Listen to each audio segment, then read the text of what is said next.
Hi, everybody. This is Adam Elenbaas from Nightlight Astrology. It's Friday, April 5th today, and there's a new moon in the sign of Aries. I'm going to talk a little bit about the new moon today and what this new moon cycle should be like, what you can expect. There's actually a lot of different things that come along with this new moon cycle. I've already said quite a bit about the month of April. And so I don't want to sort of relitigate every single transit for the month ahead or the moon cycle ahead. But there are some really interesting things that we can take note of with this new moon in Aries that I wanted to do a brief video on today. Um, so uh, Let me just pull up my notes so I have them next to me here. And let's see. All right. So the main thing is for every new moon, anytime that you look at a new moon, there's always a few things that you can do to deepen your understanding of what's coming. One thing is to imagine that the new, and this is an analogy that every astrologer uses, so this is not going to sound very original, but it'll get interesting quickly, I promise. Think of the new moon as a seed that's being planted, right? So, but it's not just any seed. It's not just, well, there's some new activity happening. Every day, as far as I can tell, new things are happening all of the time, all around us. You know, by the millisecond, there's new things happening. Every moment is new. So newness is one of those, words, one of those throwaway words in astrology. But there are different kinds of newness. And this is where astrology can be really helpful, because a new moon kind of newness is a kind of newness that tells a story that stretches on for about a full month. Now that's an interesting kind of newness, because it's like a little on Netflix, you sit down and you binge watch like 20 episodes some show, and before you know it, you're off in another universe, and it's all you can think about, and you watch all these shows. I've done that. I don't do this anymore. uh, After I came back from India, I swiftly put my TV in the attic, because India convinced me beyond reasonable doubt that television was not helping me. So for now, my wife was so relieved. She doesn't like TV anyway. I didn't watch much, but binge watching a season of something, that's a thing. So you can binge watch something, and it's like you're entering into a small universe, and you're really into it, and then it's gone. Actually, this is happening all of the time. It's called a moon cycle. The moon, throughout one cycle, weaves together this interesting little dynamic, and a story, a plot line of some kind, and then before you know it, it's gone. And then you moved on to the next thing. This has been happening since you were born. And so it's so natural, it's so much a part of the rhythms of life that we don't really notice it. It just slips by us, and before you knew it, we're on to a new story. So we don't always know how to track these stories so that we can really see them and experience them. People who get into astrology start to be able to do just that.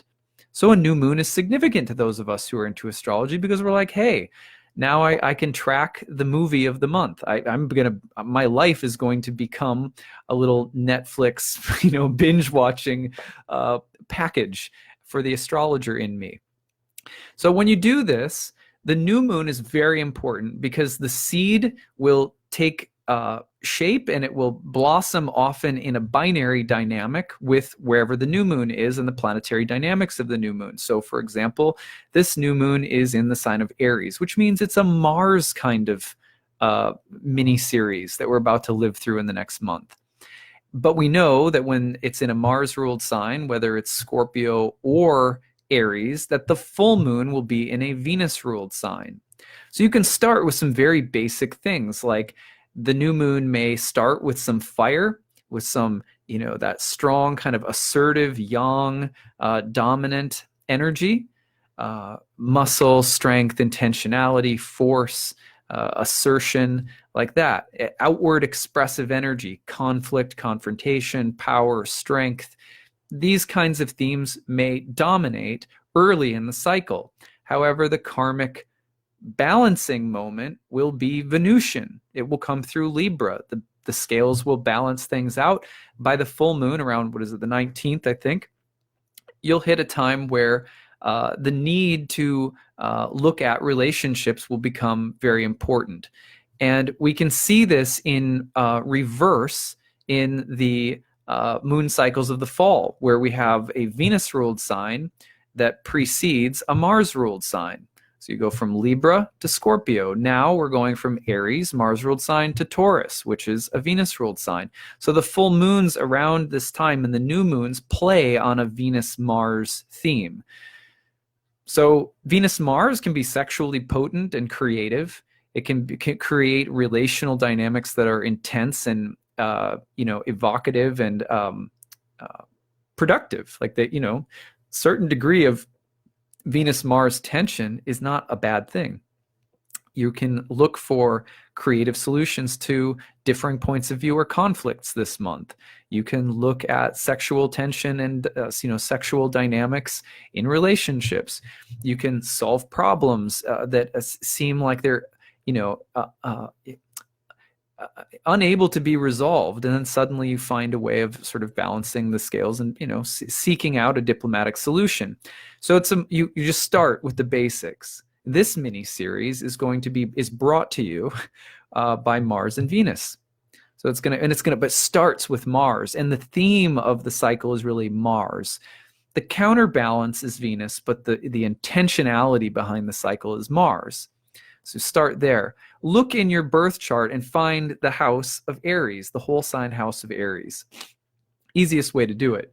And then you just think, okay, action and the god of war, Mars, and his themes are going to be really prevalent in this particular area of my life, right? So good place. That's a good place to start. Then you can think about a story building around the themes and topics of that house. But let's speak in general now, because we can't look at everybody's birth chart, right? So what do you do for a mundane forecast like this? You look at where Mars is at the time of a new moon. Where is Mars? Well, right now, Mars has just entered the super airy mercurial sign of Gemini. What does that mean? It's not just a Mars cycle. Now it's getting more specific. Now we have a good long journey with Mars in Gemini. Okay, so Mars in Gemini is now going to add to the assertive, dominant, yang qualities of the cycle ahead, a theme that is related to Mercury or Hermes.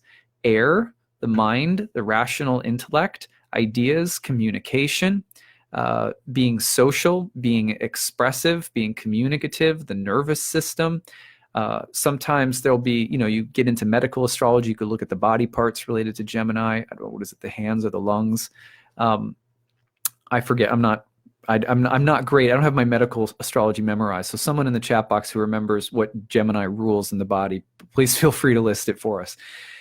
But that's the idea, is that you have now it's a yang-oriented cycle with Mars, the dispositor, moving through Mercury's home. So it's a Mercury-Mars kind of cycle. Well, what else can come up during a Mercury-Mars themed moon cycle?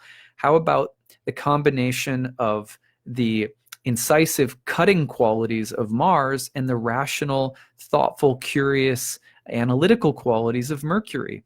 That sounds like science.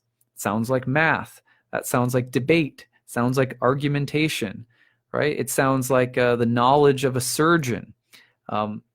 Interestingly, hands, there we go. And someone said rules the hands, so you can check this if I'm getting it wrong. But you can think about anything that involves the incisive or cutting qualities of the mind. So this is a moon cycle then where you want to be very careful of what? Of criticism, of criticizing others, or of being overly sharp or aggressive mentally or verbally, right? Be very careful of stimulants. So stay away from your cocaine. Just kidding. So stay clear of the coke. Be careful of sugar. Be careful of caffeine. Be careful of overdoing things. You're like, Thank you, Tammy Lynn. God bless you. Gemini, lungs, arms, nervous system. I knew the nervous system was there, but I couldn't remember if it was the lungs, or I knew something in the arms or the hands. But you want to be careful of stimulants and uppers. And it's not, doesn't just have to be a substance, right? It could be that if you put yourself into a situation that's going to be overly stimulating mentally or verbally or intellectually, that someone's going to get their finger cut off in the process, right? Because Mars is sharp, and Mars cuts, and Mars hurts. So you have to be really careful of the power of words. Words can hurt and words can heal. Think about that this month. The mind can hurt us. Mars and Gemini is like a double-edged sword. It's the ability to be discerning and to have wise discrimination when making choices, like wise judgment, careful analytical reasoning. But it's also can be mentally obsessive. And when we're mentally obsessing over things and analyzing everything, we don't always recognize it because we think, oh, it's just natural to think all the time or to analyze or dissect things. So we don't realize it's actually very stressful. And that our heart and that our emotional body and our environment is always leading us and guiding us. And sometimes we forget that when there's a super kind of Mars-Mercury feeling. It's like, nope, the only way that I could get through this situation is if I properly analyze every single thing and then make exact executive decisions that take me forward in the direction that is absolutely correct. Like, okay, that sounds good. It sounds like, if you have the right judgment, you know what to do and you follow it. It's also exhausting. And it turns out that it's one way of discerning how to make choices and how to live and act in the world. There's also listening from the heart. It's a totally different thing in some ways, but it's not mutually exclusive to careful thinking. So we can also, one of the things that can come through this month is constructive criticism. If we can keep in mind at the start of the month, for example, Mars is in Mercury's sign, but where is Mercury? Mercury's in Jupiter's sign in Pisces for a little while yet. The earlier part of the month, there can be a really nice way of being both mentally careful and precise, but also bringing that emotional intelligence on board with us in our relationships and in our day-to-day lives, because there is a Mercury-Mars dynamic toning this moon cycle, but Mercury's still in Jupiter's watery, feminine, double-bodied sign, swimming around with the fishes. Right? So, and Mercury is going to be moving through a square with Jupiter. So there is still a part of this month still has the ability for the mind to be sharp, yes, but also uplifting, intuitive, considering the knowledge or wisdom of the heart, of the emotional body, and maybe looking for some kind of synthesis between those things. Of course, it can go in the other extreme direction where we're in a battle between, well, I'm just going to flow along with my rainbow bright, superpowers and totally ignore the rational intellect, which I should be listening to. It can go that way too. So got to be a little bit careful of that. Mercury is still debilitated for a little while in Jupiter's sign. I feel like sometimes for the past couple of weeks, I've been like, I think Mercury's just going to be in the sign of Pisces forever.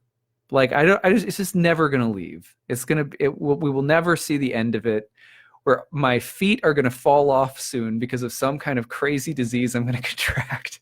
Because I've been nothing but feet problems all over my social media feeds for like the past month. So everyone's feet are going to fall off. We're all going to have crazy intuitive powers, but nothing good beyond that will come of it. So at any rate, it can drift into that territory where the incisiveness of Mars and Gemini is contending with the debilitated quality of Mercury, wanting to make really rash proclamations and judgments about things because you just ate a whole bar of chocolate because you're feeling emotionally tanked after not liking your job. And then you make all of these crazy proclamations because you're souped up on some sugar or whatever. So we have to be careful of that, like that back and forth between watery Mercury and really airy Mars in Gemini for a little bit yet. But then it's really interesting. What happens is Mercury enters Aries on April 17th, and then you have a mutual reception between Mars in Aries, Mars in Gemini, and Mercury in Aries. Any kind of softer dynamic will shift. Any kind of foggier dynamic will shift. If it's foggier, things might get better and clearer, a little bit more lucid and exact, or more concrete and action oriented. If things have been soft, and that's been a good thing, you could notice things becoming a little bit more acute and edgy.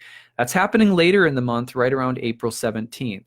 So that's when Mercury enters Aries, and then Mars and Mercury are really in cahoots with one another, because they're in mutual reception. There's very powerful mental, intellectual, verbal energy this month.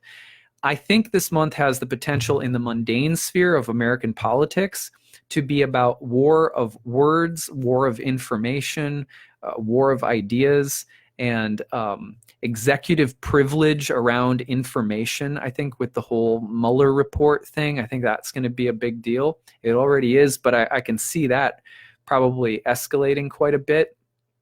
And I think the idea of rhetoric and persuasion and critical thinking and critical attacks, and again, the part of me that is a real Cancerian, Mercury in Cancer, I'm like, okay, everyone, let's be really nice. Like, let's try to be constructive with our words and with our language this month, and how we use the weapon of the mind, because it can become a weapon if we're not careful. So, yes, let's see.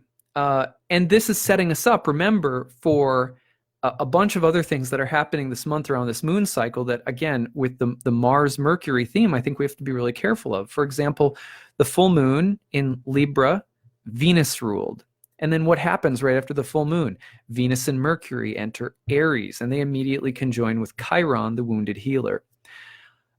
Again, I think that we have to be so careful. Our insights and the brilliance and sort of speed of the mind this month could be quite amazing. But what's at stake is definitely the health and well-being of our relationships, and peace and harmonizing things.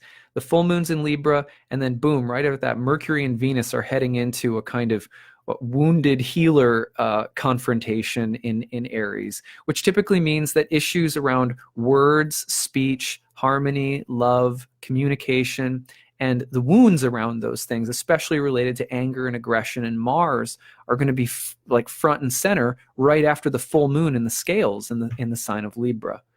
So I think that's what I'm taking away from this month. Great time to learn, great time to sharpen or hone skills, great time to receive, if we're brave enough to receive constructive criticism, or to use the gifts of our mind in very constructive ways. Potentially the war of words, the words that harm or words that hurt, and the need for deeper reconciliation or healing thanks to putting our foot in our mouths or something like that. So these are the things that I think we have to be pretty careful of this month. Let's see, what else do I have on my list? If things have felt suspended in dream time, thanks to Mercury being in Pisces, I do think that things are going to lift out of that. That's the nice thing, is that if you've been in a place where mentally, kind of intellectually, you've been swimming in the ethers, or you've been taking in a lot of deep emotional material or content, your mind has been visiting, pretty existentially heavy or esoteric or spiritual things. You've been kind of in that watery Jupiter territory with the mind. Once Mercury enters Aries, I think the nice thing is that we're going to see later in the month is this moon cycle wants to mobilize the things that we've been dwelling on and thinking about and translate it into action. And that could be really, really nice. But we have to be careful of the kind of radical persuasion, charisma. Like, I would not go to try to buy a car later this month, because you've got things like Mercury squaring Jupiter while the sun is trining Jupiter, right? And that's happening. Let's see, that's right between like the 10th and the 14th of the month. That's like so persuasive, so charismatic, so overwhelming. And if something's not rooted in truth, that one could really bowl you over and have you signing up for some kind of ridiculous pyramid scheme. You know what I mean? And I mean that in any arena of life. Like you could be real, we could all be very taken in by something that we feel really strongly about, that in some ways may be lacking the critical thinking skills that we need. And that it could become a lesson later in the month, where the balancing of the scales of Libra on the full moon is basically saying, hey, look, you signed up for stuff that you really didn't think carefully about. And now there's a balancing around impulsive thinking. So those are also important things to consider, is the visionary charisma that gets fired up this month. So you have to be careful of that. The other thing is overly principled or rigid thinking. Sun is going to go through squares to both Saturn and Pluto during basically the same period of time that I just mentioned, where there's a trine to Jupiter and a square from Mercury to Jupiter. So yeah, around the 10th to 14th, right around that range, you've also got squares from the Sun to Saturn and Pluto, which means the potential to not only get fired up and charismatic about something that may not be entirely realistic is there, but it's also possible to be a totally like sort of principled a-hole about it, right? To be like very firm and very like there's no other way, to become really kind of tyrannical and overpowering about it in an almost dark Plutonian way. So it's going to be interesting. One thing that I'm sort of trying to do in preparation for that is one of the mantras that I'm repeating is, this month, anything that seems like an idea that is worth acting upon immediately, I am imagining is also worth waiting upon and seeing how it develops. Because ideas are living things. And when an idea comes up really strongly in us, we really want to go do it and just act on it. And then someone says no, and we're like, oh, you're trying to tell me no, I'm going to do this, and just, like double down on it, get all Saturn, Pluto, and Sun and Aries. We can just pause and be like, you know what? If this idea is really worth it, it'll be worth it in 2 weeks from now. It'll be worth it in 3 weeks from now. I'm going to let the idea gestate a little bit. I'm going to put it in my crock pot, stir in some beautiful, healthy spices, and see what comes out of it. Because by the balancing of the full moon in Libra, again, anything that's been too impulsive, too principled, too rigid is going to likely become a little bit more balanced and palatable for others. So something to consider. Now, I want to talk to you about the I Ching. So I did a reading for this new moon with the I Ching, which I love to do, some of you know, and here's what came up.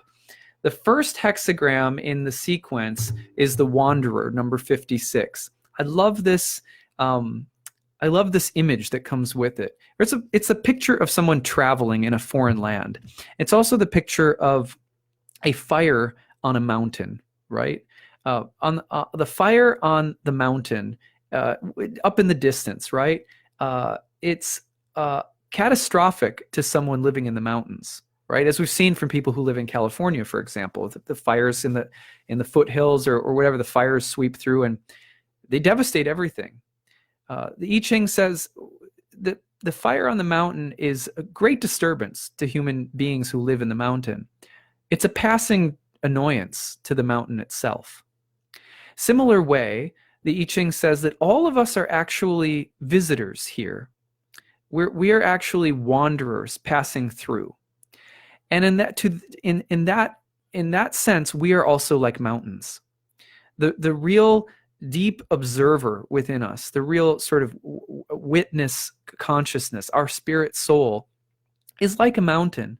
When we cultivate meditation practices, when we develop our spiritual sense of who we are, we become like the stoic mountain. And the things that flash through and catch on fire and grab us, and they're so intense, they become like, a fly landing on your arm. So that's a kind of parable that the Wanderer is telling us about. But if we've made our homes here, right? And if we've said, I'm not the mountain, I'm a person and I live in this little, this little house that I've built. It's a little kingdom on the side of the mountain. Then when the fire comes, we're up in arms, right? We totally freak out. So that's one of the messages of 56, the Wanderer. But it gets deeper. It also tells us that in key to taking the position of the mountain is to imagine ourselves, because we have bodies, we have homes. We're not literally mountains, right? So we have to be moving about through the world. So 56 says, in order to take up that position, to not let passing disturbances flush you out into major reactions, is to treat yourself as though you are always a traveler in a foreign land. You're in your own house? No, you're in a hostel someplace, right? You have home, family, kids, everything that makes you think like it's all so permanent. Believe me, I deal with this all the time. I'm like, there's nothing more permanent than like my house and my bills and, the kids and poopy diapers or whatever.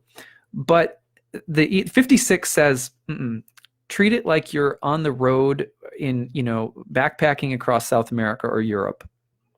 This place that you're in might be a longer road that you're traveling. It might appear like it's more permanent, but think of yourself as a traveler, as someone who is passing through. And take up the etiquette of a traveler. What is the etiquette of the traveler? When you're in a foreign place, do you act like you own the place? Do you know what I mean? Like, if you don't know the language and you want some help, you don't walk into a place and, start making demands. So 56 also tells us in the I Ching that in order to pass through this life from the position of the mountain, in order to let fires that come pass through without really throwing us into a tailspin mentally, we're taught to be humble and sort of, like a little quiet and very modest and careful, like we're visitors in a foreign land. And when we do that, when fires come, when they come through, they don't push us and provoke us into intense action. So oftentimes the Wanderer comes up when something is going to happen that's going to come through with a flurry and tempt us to react as though, it's going to take away something very basic that I need, or I have to do something right now, or it pushes us into a fear response, which is also Mars, a fight or flight kind of dynamic, and especially mentally this month. So the first instruction from the I Ching when I read for this new moon in Aries was the Wanderer. You're a traveler here. There's maybe there's a fire coming. Remember to be the mountain. And how do you do that? You act as though you're moving through a foreign land. You don't know the language. Be a humble guest in your situation. Be a humble guest to your life. That's the beautiful instruction. So then the third line is changing in hexagram 56. The traveler causes a fire that burns down the inn. He loses the trust of his servant and traveling companions. Danger. Whoa, this is one of the more intense lines of the entire I Ching, actually. But this line in particular within 56 is basically a teaching about immodesty and the way that immodesty damages support networks, social support networks, and basic things that we need in life that are very important. So here's how it goes. This is a nice translation. The wanderer's inn burns down. He loses the steadfastness of his young servant. And here's a translation that I like. It's sort of part of the Confucian commentary. A truculent stranger does not know how to behave properly. He meddles in affairs and controversies that do not concern him. Thus, he loses his resting place. He treats his servant with aloofness and arrogance. Thus, he loses the man's loyalty. When a stranger in a strange land has no one left on whom he can rely, the situation becomes very dangerous. So this piece of the I Ching tells us that, again, I would see this with the Mars-Mercury dynamic this month, mental, verbal conflicts, potential for conflicts while traveling, potential for, the kind of like road rage or getting into it with someone on the street somewhere, just that tempers can flare. And with a lot of like Mars and fire coming through, about to take off with this yang energy, there's an important instruction here that's attached to hexagram 56 for us, which is if you are immodest, right? If you are careless, if you are reckless, if you are arrogant, if you're self-centered right now, if you're too extreme, you're going to lose something that supports you. And it could be a person, it could be a place, it could be a thing, right? But it's very specific that you will lose something. Now, the second hexagram that comes up is number 35, which is aspiration. Now, with the I Ching, you can always read the first hexagram in the changing line, leading or transforming into the second. Or you can read it as a juxtaposition. If this, and if you're not careful about this, then this other thing will happen. Or if you are careful about this, then this other good thing could happen. So it's always a kind of fascinating juxtaposition between the first and second hexagrams. The second hexagram, number 35, aspiration, it tells the story of a feudal lord. So you imagine, for example, there's a huge patch of land that the king owns, but then there's all these like local feudal lords. And this tells the story in this hexagram of a local feudal lord who basically rallies all the other lords because he's a good leader, and he kind of rallies them in order to pledge fealty and peace with the king, the overlord of the entire region. And this is a good thing because it brings everyone together. And it mobilizes everyone for a single cause. And as a result, he is rewarded. He's liked, he gains popularity. The king, takes him as kind of elevates his position a little bit. And it's not because he was seeking it. It's not because he was trying to get a leg up. It's because he was doing the right thing and trying to bring peace and harmony among people. That's what he was doing with his Mars energy, so to speak. So aspiration provides us with a really interesting instruction. So be careful of the Mars energy, be a wanderer, be a guest, be modest, be very careful. The fire comes that you don't react and, burn the house down and lose friends, or, ruin nice connections that you have because of some kind of impulsiveness or recklessness. So be the guest in a foreign country of your life right now. But then there's this juxtaposing instruction. But what about aspiration? We're supposed to sit back? There's nothing we can do with this Mars energy? Well, aspiration is also about mobilizing people for the sake of a common good, for something that is peaceful, that's harmonious, that's balanced. And if you're interested right now if you have ambition flowing through you, channel that ambition into something that is for the greater good, that is diplomatic, that takes into consideration your neighbors and other people in the greater whole of which you are a part. Find a way of being a servant.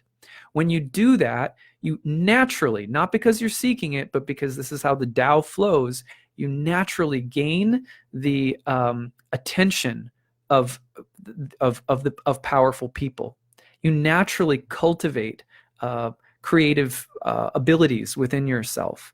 So it's a very interesting set of instructions for us to think about this month with all the Mars energy flowing through us. So I hope that this has been helpful for you. I'll read you one line from the 35th hexagram to close. The image is that of the sun rising over the earth. The image of progress. It says, thus the superior person brightens his bright virtue. Brightening your bright virtue. When you see something good in you that exists, an impulse to do something good rather than doing something selfish or rather than doing something reactive. The same impulse to be reckless, if taken and applied to the impulse to be your best self, amplifies your own brightness. And this hexagram actually is sometimes referred to as the thrice brightening, which means that there's a repeated sense in which your enthusiasm and your brightness can draw other people together for the sake of something better, and therefore it builds and it grows. So let's think about that this month, and hopefully we can take this Mars energy and rather than getting too much on our high horses or too embattled mentally, you can keep in mind that Libra full moon coming down the road. We can keep in mind Mercury and Venus heading into conjunction with Chiron later in the month, knowing that the our true position is as humble guests in this world, in our own lives, and that we can also take whatever enthusiasm and vigor we're feeling and put it right into being our highest selves. All right, so have a great new moon cycle. Happy new moon, and we will talk to you all later in the month. There's lots more to talk about this month. We'll have a few more good chats. All right, take care, everyone. Bye.